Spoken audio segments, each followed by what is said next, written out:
Hey there, guys. So yeah, just going to be giving my initial thoughts on the upcoming fight that's going to be happening on the Saudi Arabia card in September between Anthony Cacace and Josh Warrington. So yeah, I think first thing we should talk about is the fact that Josh Warrington does not deserve this title shot. So, I haven't seen a single person try and justify the fact that Josh Warrington is getting another title shot. I mean, members of like Eddie Hearn, I think, has said this. I think Josh Warrington has said it himself. The Saudi Arabia cards are all about entertainment. So they know what Josh Warrington brings to the table, in terms of just his entertainment value. And, he's always on the front foot. He's always looking to get inside. He's always looking to try and break his opponents down. I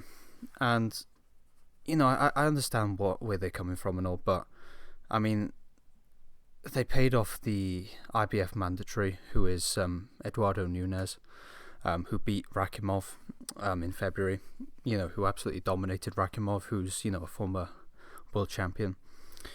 He would have brought just as much entertainment to this fight as Warrington, and, he's a lot more deserving of the shot because he won a final eliminator against a former world champion. He's been established at super featherweight a lot longer. This is Warrington's first fight at super featherweight, and obviously he's coming off the back of 2 defeats. The first fight that he lost against Lopez, you can sort of justify him going into another title shot after that fight, because that fight was very close, in my opinion. I thought that fight could have gone either way. Lopez had the work rate, but, a lot of his shots weren't as clean as Josh Warrington's. But, I think Josh started a bit slowly. I thought he picked it up towards the end of the fight. I thought it was one that could have gone either way. I wouldn't really argue either way on who won that fight. So you can sort of argue that Warrington could have had a title shot after that, because he could have got the win. But then he fought Lee Wood, and obviously he got stopped, after dominating the fight. And after that, I know it was a premature stoppage, and, he shouldn't have been stopped, but still, I mean, he's coming off the back of 2 defeats for world titles. He's choosing to move up in weight. He's not ranked by any of the sanctioning bodies. I don't think he's ranked at either featherweight or super featherweight. And coming off the back of 2 defeats, it's questionable whether, the IBF actually sanctioned this fight. The IBF are very strict in their rules on sanctioning fights, and, stripping champions for not fighting mandatories and whatever. So, even if they do, I still don't think Josh Warrington really deserves this shot, but, he's getting it because of his name value.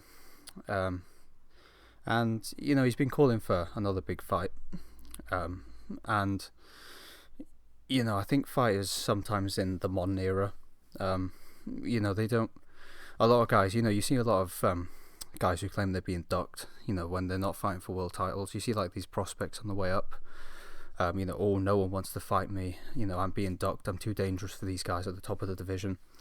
But none of these guys ever put themselves in like mandatory position. They never fight for final eliminators. That's the best way to actually get a title shot, is to get into mandatory position. And whether the champion wants to fight you or not, you're going to be fighting for the belt regardless. So, but yeah, here we are. I mean, Josh Warrington fights Cacace. And Warrington did look very good in his last fight. He dominated the fight. Whether that was due to Lee Wood being somewhat trained at the weight.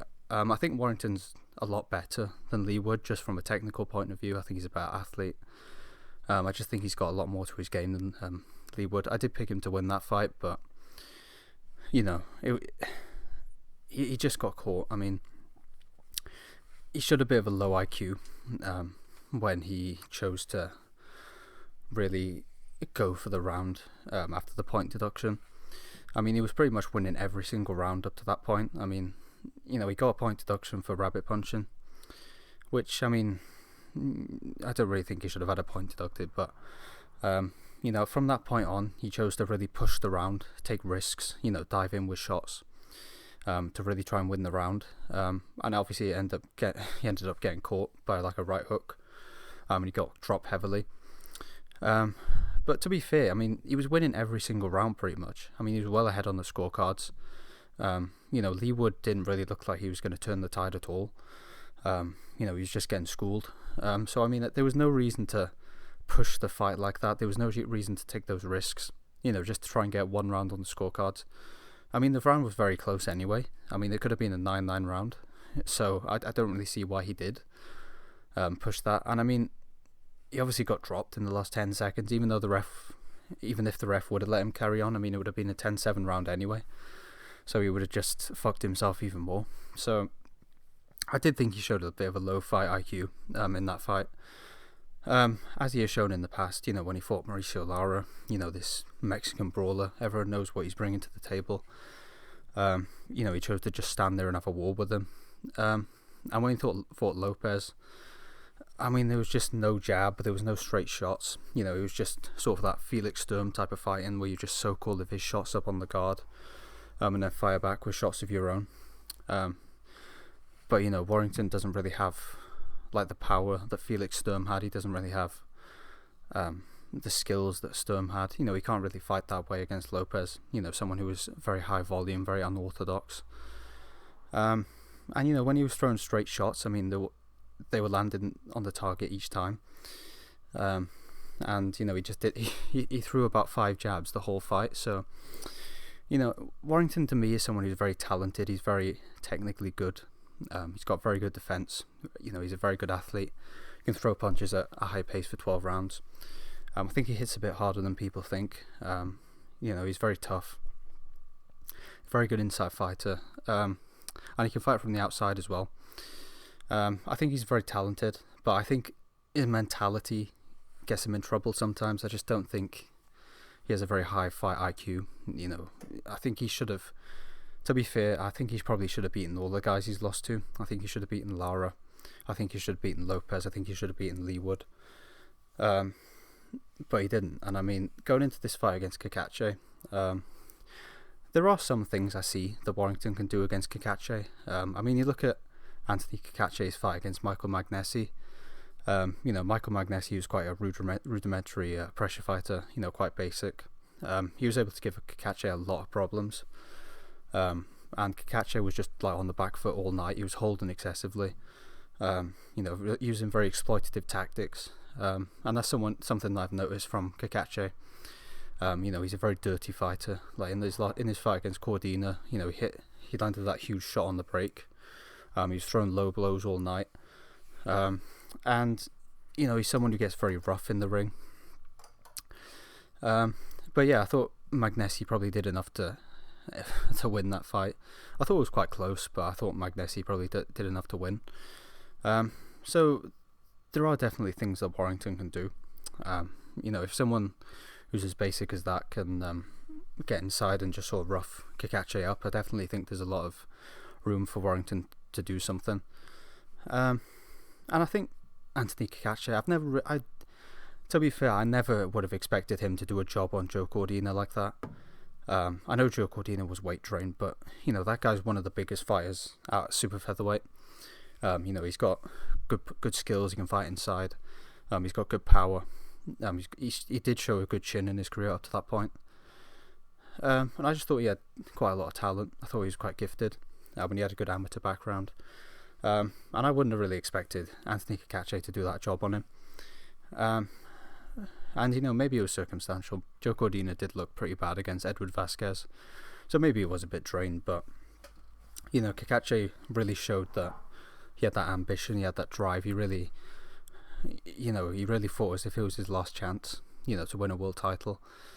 And I just think at this stage of both of their careers, I think these guys are fairly similar. I think they sort of bring the same attributes to the table.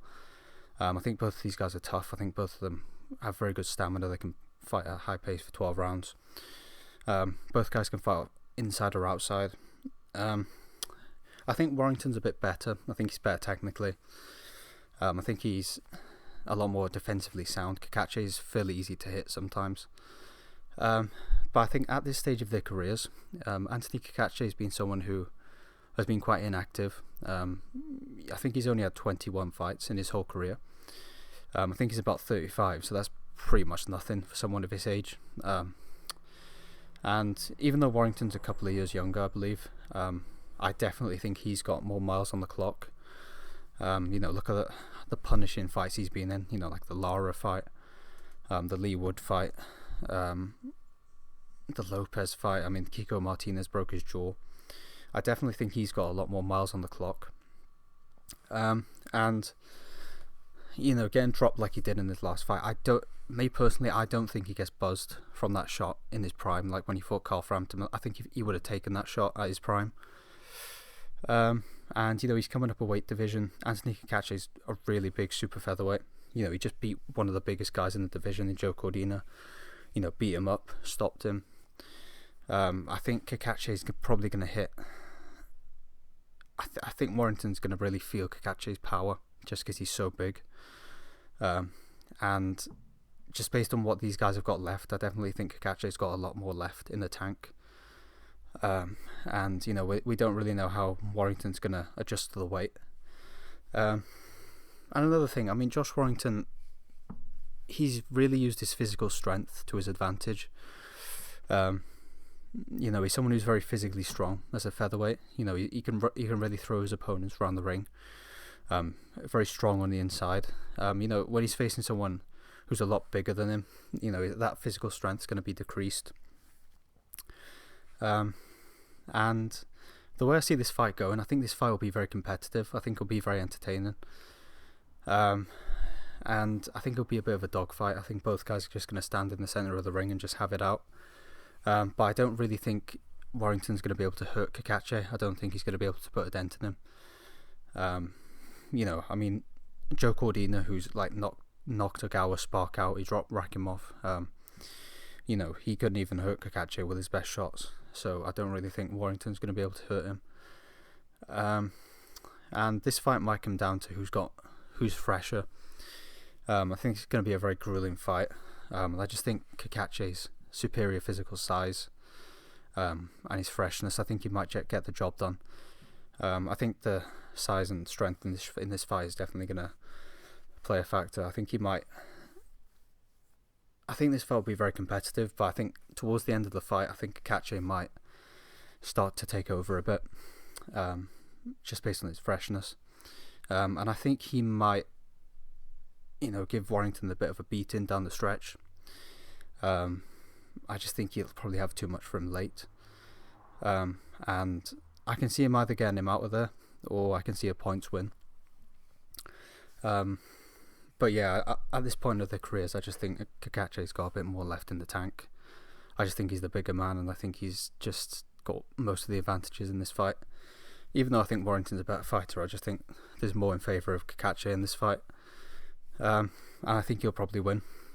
My opinion might change closer to the fight, but I think I'll go with Anthony Cacace, late stoppage or points.